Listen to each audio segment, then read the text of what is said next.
Hey guys, what's going on? I was actually feeling a little chilly today, so I was thinking I'd make myself a nice bowl of ramen here. Everybody likes ramen on a nice cool day. And, oh, what's this? Ramen Fury?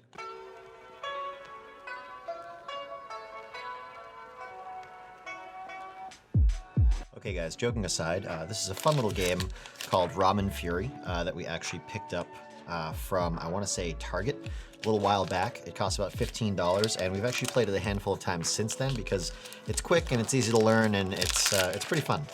So obviously the packet is meant to look like a ramen packet, and when you slide the card deck out, if I can here, the card deck itself is meant to look like ramen noodles. So that's pretty hilarious.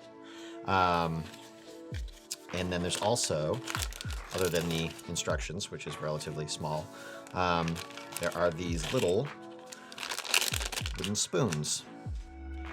And I don't know if you're gonna be able to see that there, but yeah, little wooden spoon. Little wooden spoon. So there's 8 of those, and then there's all the cards that are in here. The concept of the game is pretty straightforward. Basically, you and your opponents are trying to make and consume the most tasty ramen dishes or most tasty bowls of ramen that you can. So you've got the cards here, and the cards are all of the ingredients. So you've got things like this, flavor packets. You've also got protein cards, which are red, things like egg and beef and chicken. Then you've got your veggie cards, which are green and have things like scallions and other stuff that go into, oh, interesting. Yeah, other stuff that go into ramen. Mushrooms. I'm not a veggie guy, so that's why I can't think of any ramen veggies off the top of my head, but yeah. Mushrooms, corn, scallions. And then there's a couple of sort of like specialty cards. So you've got chili peppers here, which normally actually give you a penalty to your ramen score because it makes it too spicy. Unless, of course, you're combining them with a specialty flavor packet called Fury flavor, which actually makes it so that as you add chili peppers to your dish, it makes it more, makes it worth more points. The other specialty card here is nori, which is seaweed. And that's sort of just a natural +1 to your dish because it's a flavor enhancer. So yeah, it's a pretty straightforward game. Basically, the way it works is every player will start out with, let's see if I can get them out here. Every player will start out with 4 empty bowls of ramen in front of them. So 4 empty bowls. And that's this card right here. You can see it has ramen in it. So every player is going to start with, did I say 4? 3. 3 empty bowls in front of them. And the goal is, and also you start with 2 spoons. And so the goal is to build or assemble the best bowls of ramen that you can. So you shuffle all of the ingredient cards together. Everybody starts with a hand of 3. These are probably not shuffled at all, but I'm just going to take 3 cards off the top. And so my starting hand here would be these 3 cards. So I've got 2 vegetables and I've got a flavor packet. So my vegetables are mushroom and corn, and my flavor packet is soy sauce. Now, if you look at the bottom of soy sauce, that basically tells you how you're going to score for this bowl. Soy sauce in particular says that for each unique vegetable that you have in your bowl, you get 2, 5, 9, or 14 points for that bowl, respectively. So right here, I've already got 2 separate vegetables. This is kind of a good starting combination. Every bowl can have no more than 5 different ingredients in it, including the flavor packet. So when assembling your bowls to maximize scoring, you want to try to consume the bowl when you hit 5 ingredients. You can consume earlier than that. I think you have to have at least 1 flavor packet, and you can't ever have more than 1 flavor packet. You have to have at least 1 flavor packet, and you have to have at least 1 non-flavor packet ingredient, and you can consume the bowl. But obviously, you're not going to get a lot of points for that if you do so. The different actions that you can take during your turn, and you take 2 actions during every turn. You can take the same action twice, and you can take them in any order. There are, let's go through the book so that I get the terminology correct here. So you've got prep. Prep is take a card that is in play and, let's see, take any one of the cards that is in your hand and add it to one of your bowls. Draw is take one of the cards that is in play or take the top card of the ingredient deck and put it into your hand.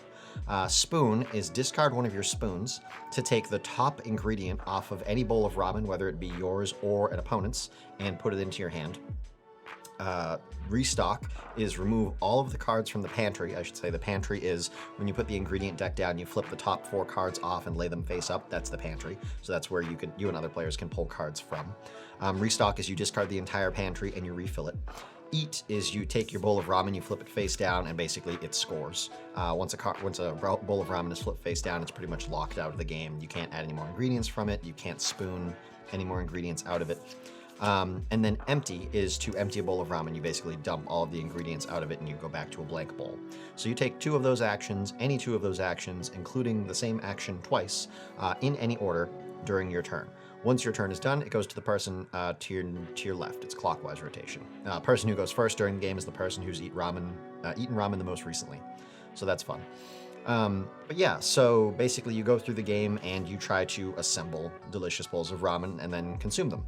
The 2 tricks with nori and chili peppers is that as soon as nori or chili peppers appear, so say for example you've pulled a card out of the pantry and you're restocking it by flipping the top card off the pantry so that you always have 4 cards in the pantry, and you flip out chili peppers or nori, you immediately get to take that card and place it into any bowl of ramen as long as that bowl isn't already at 5 ingredients.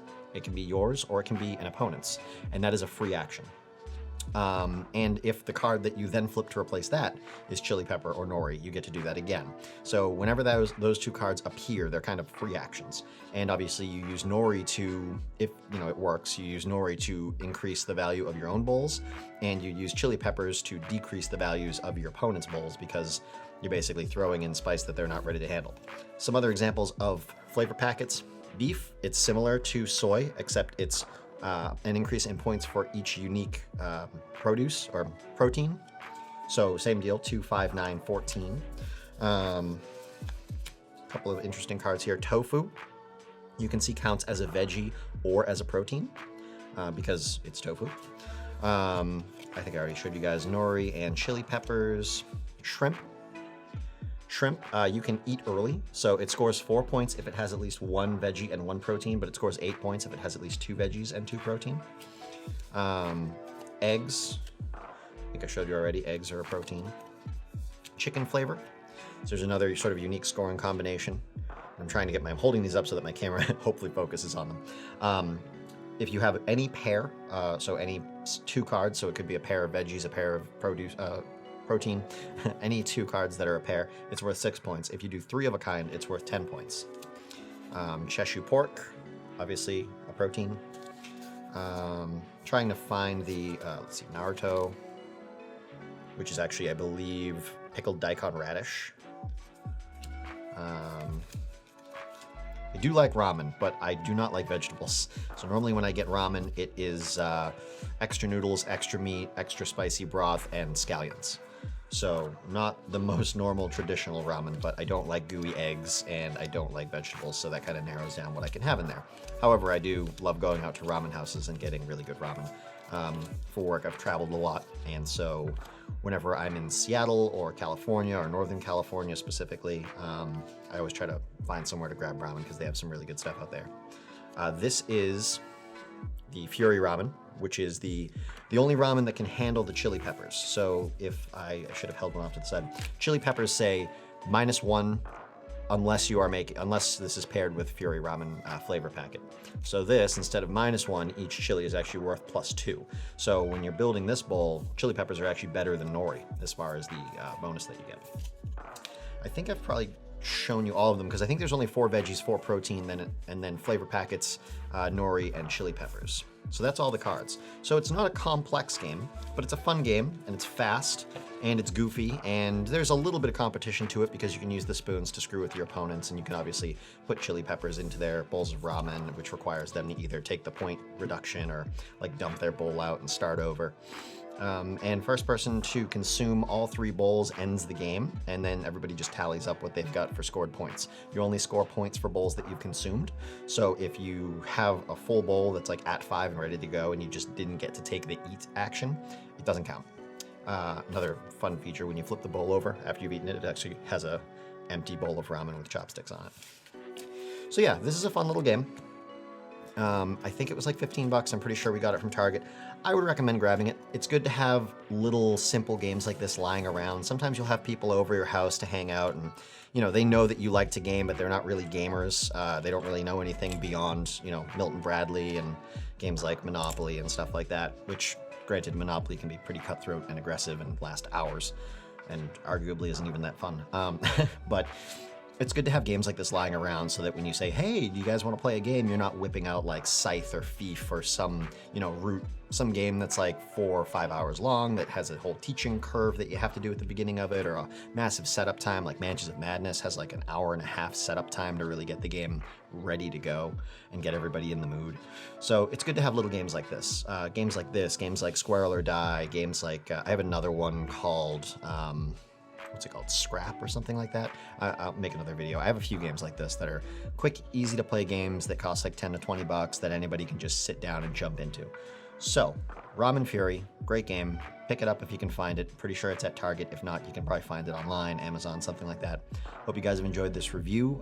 If you haven't yet, subscribe. Make sure you click on your little notification bell so that you get notifications whenever I post new videos. Make sure that it's the all notification bell that has the little wavy lines around it. If it doesn't have the wavy lines, it's not really a notification bell. It's just kind of a muted little and maybe sometimes you'll hear it and sometimes you won't, but it's a waste of time. So make sure you have all notifications turned on, and comment, like, any comments that you guys make, I try to respond to as quickly as I can. If there's other videos that you want to see, if there's other games that you want to see, if there are games that you want to see playthroughs of or get a little more information on, or something you want me to run out and buy so that I can do like an unboxing, just let me know, and I'm happy to oblige.